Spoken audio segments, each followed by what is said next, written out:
Assalamualaikum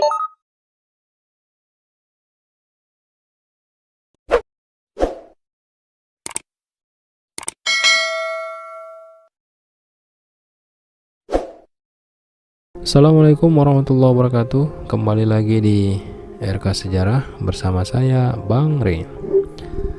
Nah, kali ini kita akan membahas tentang kehidupan bangsa Indonesia pada awal kemerdekaan hingga masa demokrasi liberal. Namun sebelum kita lanjut ke pembahasan, jangan lupa untuk subscribe channel ini, kemudian like, comment, and share bila menurut kamu informasi yang ada pada channel ini bermanfaat untuk kamu dan orang-orang yang ada di sekitarmu. Oke, terima kasih. Langsung saja kita ke pembahasan, yaitu tentang kehidupan politik dan ekonomi Indonesia pada masa awal kemerdekaan antara tahun 1945 sampai dengan tahun 1950. Nah, bagaimana kehidupan politik Indonesia pada awal kemerdekaan? Kehidupan politik Indonesia pada awal kemerdekaan bisa kita lihat dari sisi internal dan eksternal. Nah, dari sisi internal, hal ini terlihat dari sistem pemerintahan Indonesia yang belum menemukan posisi yang pas, di mana pada awal pemerintahan Indonesia, negara Indonesia menerapkan sistem presidensial, yaitu seorang presiden diangkat, ditunjuk menjadi kepala negara sekaligus sebagai kepala pemerintahan. Tapi kemudian sistem ini berubah menjadi sistem parlementer. Selain itu, masalah yang dihadapi dalam sistem pemerintahan adalah perbedaan ideologi. Nah, perbedaan ideologi ini kemudian menimbulkan persaingan politik antara kelompok nasionalis, agama, sosialis, dan komunis untuk mendapatkan kursi dalam pemerintahan. Nah, dari sisi eksternal, masalah yang dihadapi oleh bangsa Indonesia adalah setelah proklamasi kemerdekaan 17 Agustus 1945, Jepang tidak serta-merta langsung meninggalkan Indonesia. Akan tetapi, Jepang masih mempertahankan masa status quo-nya di Indonesia, yaitu masa kekosongan kekuasaan sambil menanti penyerahan wilayah Indonesia ke tangan sekutu. Akan tetapi, kedatangan sekutu ke Indonesia tidak langsung menyebabkan Indonesia itu lepas dari pengaruh Jepang, melainkan menimbulkan sebuah masalah yang baru. Kenapa demikian? Karena kedatangan sekutu ke Indonesia bersama dengan pasukan NICA atau Netherlands Indies Civil Administration, pasukan sipil Hindia Belanda. Nah, selain itu, masalah yang dihadapi dalam politik eksternal adalah proses pengakuan kedaulatan dari pihak Belanda yang sangat sulit didapatkan oleh Indonesia, sehingga Indonesia harus berusaha keras dengan melakukan diplomasi untuk mendapatkan pengakuan kedaulatan yang utuh dari Belanda. Nah, bagaimana perkembangan kehidupan politik Indonesia pada awal kemerdekaan? Jadi, setelah proklamasi kemerdekaan 17 Agustus 1945, bangsa Indonesia melalui pemerintahan yang sudah terbentuk pada waktu itu berusaha mengeluarkan kebijakan-kebijakan politik yang bertujuan untuk menstabilkan kehidupan politik Indonesia di awal kemerdekaan, terutama dalam sistem pemerintahan. Meskipun sistem pemerintahan yang diterapkan masih belum sesuai seperti yang diharapkan, akan tetapi sistem pemerintahan tersebut dapat membawa Indonesia sampai kepada pengakuan kedaulatan Indonesia pada tanggal 27 Desember 1949. Di sisi lain, dalam sistem pemerintahan, pemerintah berusaha untuk melengkapi struktur pemerintahan yang mana pada awal kemerdekaan Indonesia antara legislatif, eksekutif, dan yudikatif itu masih belum terbentuk sempurna. Dan juga lembaga serta alat kelengkapan negara yang mana pada waktu itu Indonesia juga sedang menghadapi agresi militer Belanda 1 dan 2 serta menghadapi ancaman rongrongan dari dalam, yaitu pemberontakan-pemberontakan, menyebabkan Indonesia harus memiliki kelengkapan negara yang kuat, terutama dalam sistem pertahanan. Maka oleh sebab itu, dalam perjalanannya, lembaga dan alat kelengkapan negara menjadi PR bagi pemerintahan yang baru terbentuk. Nah, dalam sistem pemerintahan Indonesia, Setelah sidang PPKI pada tanggal 18 Agustus 1945, Indonesia menerapkan sistem presidensial, di mana Insinyur Soekarno diangkat menjadi presiden didampingi oleh Muhammad Hatta sebagai wakil presiden. Akan tetapi sistem ini berubah. Pada tanggal 16 Oktober 1945 keluar maklumat Wakil Presiden nomor 10 tentang perubahan tugas dari KNIP, yang mana KNIP dibentuk bertugas untuk membantu Presiden dalam melaksanakan tugas-tugasnya. Akan tetapi setelah keluar maklumat Wapres nomor 10 tanggal 16 Oktober 1945, maka KNIP berubah fungsi menjadi DPR sementara, selain daripada melaksanakan tugas-tugasnya untuk membantu Presiden. Sejak saat itu, maka Indonesia menerapkan sistem parlementer di Indonesia. Nah, pada tanggal 11 November 1945, parlementer mengeluarkan maklumat nomor 5 yang mengangkat Sultan Syahrir sebagai Perdana Menteri. Pada tanggal 14 November 1945, Sekutu mendarat bersama Nica di Indonesia. Nah, setelah mendaratnya Sekutu di Indonesia, Kabinet Syahrir yang sudah terbentuk berupaya untuk melakukan diplomasi dengan Belanda untuk mendapatkan pengakuan kedaulatan dari Belanda melalui perundingan Linggarjati. Pada tanggal 3 November 1945 keluar lagi maklumat Wakil Presiden nomor 10 tentang pembentukan partai politik. Nah, tujuan dari maklumat ini adalah untuk menghindari PNI yang sebelumnya disahkan sebagai partai tunggal dalam pemerintahan. Akan tetapi, dampak dari keluarnya maklumat Wapres nomor 10 tanggal 3 November 1945 ini, maka Indonesia menerapkan sistem multipartai di dalam parlemen. Nah, sistem multipartai ini kemudian menimbulkan masalah baru, di mana timbul persaingan antara partai yang berbeda ideologi atau paham, sehingga terjadi gejolak persaingan politik yang menyebabkan kehidupan politik Indonesia menjadi lebih tidak stabil. Pada tanggal 21 Juli 1947, Belanda melancarkan agresi militernya yang pertama. Nah, akibat dari agresi militer yang pertama ini, maka Kabinet Syahrir pun jatuh, digantikan oleh Kabinet Amir Syarifuddin yang berhaluan komunis. Kabinet Amir Syarifuddin pun melaksanakan tugasnya, yaitu dengan melakukan diplomasi dengan Belanda. Nah, agresi militer Belanda pertama pun diakhiri dengan dilaksanakannya Perjanjian Renville.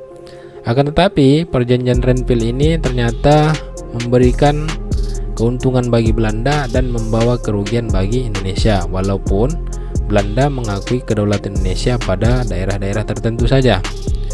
Akibatnya timbul permasalahan baru dan Kabinet Amir Syarifuddin pun terjatuh, digantikan oleh Kabinet Hatta yang mulai bertugas pada tanggal 29 Januari 1948.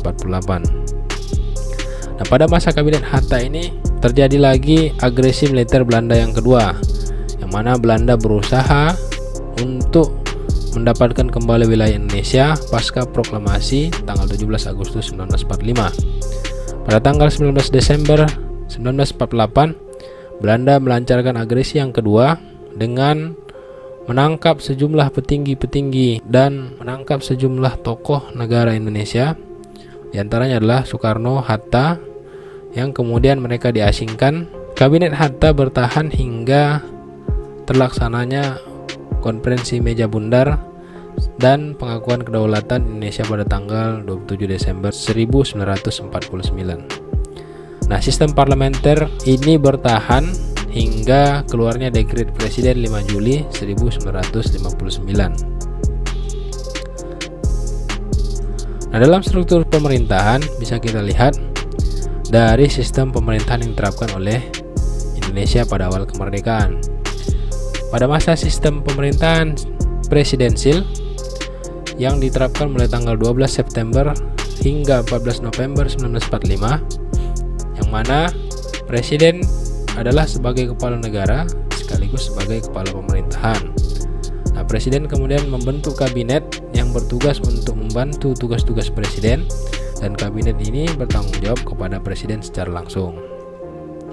Akan tetapi setelah terjadinya perubahan dalam sistem pemerintahan menjadi sistem parlementer yang mulai berjalan pada tanggal 14 November 1945, sampai dengan 5 Juli 1959, maka struktur pemerintahan pun berubah. Presiden yang semula adalah kepala negara sekaligus kepala pemerintahan hanya menjadi kepala negara saja, sedangkan tugas sebagai kepala pemerintahan dipegang oleh pejabat Perdana Menteri. Nah, kabinet bertanggung jawab kepada Perdana Menteri, artinya menteri-menteri yang dibentuk oleh pemerintahan bertanggung jawab kepada Perdana Menteri selaku kepala pemerintahan. Nah, dalam bidang ekonomi, kehidupan ekonomi pada awal kemerdekaan Indonesia juga sangat tidak stabil, karena pada masa awal ini Indonesia menghadapi krisis ekonomi yang luar biasa hebat. Nah, adapun faktor yang menyebabkan krisis ekonomi ini bisa kita lihat dari faktor internal dan eksternal. Dari faktor internal, yang pertama adalah karena pemerintahan belum berjalan dengan baik sehingga kehidupan ekonomi belum dapat dimaksimalkan. Selain itu, inflasi yang cukup tinggi juga mendorong terjadinya krisis ekonomi yang luar biasa hebat pada awal kemerdekaan. Kemudian ditambah lagi dengan kondisi keamanan yang tidak stabil serta kekosongan kas negara akibat perang menyebabkan kondisi ekonomi kacau balau. Dari segi eksternal, yang menyebabkan kehidupan ekonomi Indonesia menjadi semakin sulit adalah karena adanya blokade ekonomi yang dilakukan oleh Belanda. Akibatnya perdagangan menjadi tidak berjalan dengan baik sehingga bangsa Indonesia pada waktu itu tidak memiliki devisa. Dan memang tujuan dari blokade ekonomi Belanda ini adalah untuk mempersulit keadaan ekonomi Indonesia, sehingga pada akhirnya Indonesia mau menerima tawaran Belanda untuk bergabung kembali dengan kerajaan Belanda. Nah, menghadapi hal tersebut, maka pemerintah Indonesia kemudian mengeluarkan kebijakan-kebijakan ekonomi. Antara lain yang pertama adalah melakukan konferensi ekonomi pada tahun 1946. Nah, konferensi ekonomi ini dipimpin oleh Menteri Kemakmuran Darmawan, dan hasil dari konferensi ekonomi ini terbentuknya Bulog dan perusahaan perkebunan negara.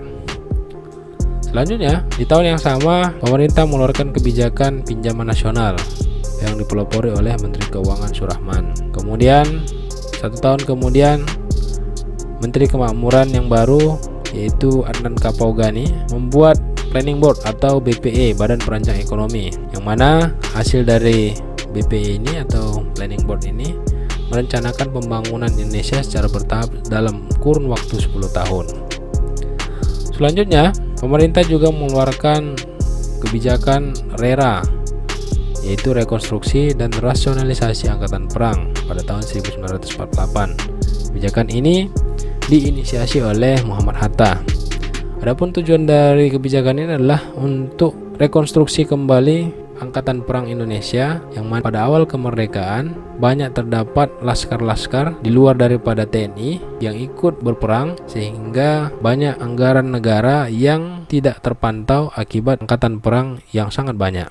Oleh sebab itu, maka Hatta mengusulkan diadakannya RERA supaya Angkatan Perang Indonesia dapat terpantau dan anggarannya bisa dihemat, serta laskar-laskar yang ada bisa dialihkan fungsinya untuk kegiatan-kegiatan yang lain. Selanjutnya, Plan Kasimo.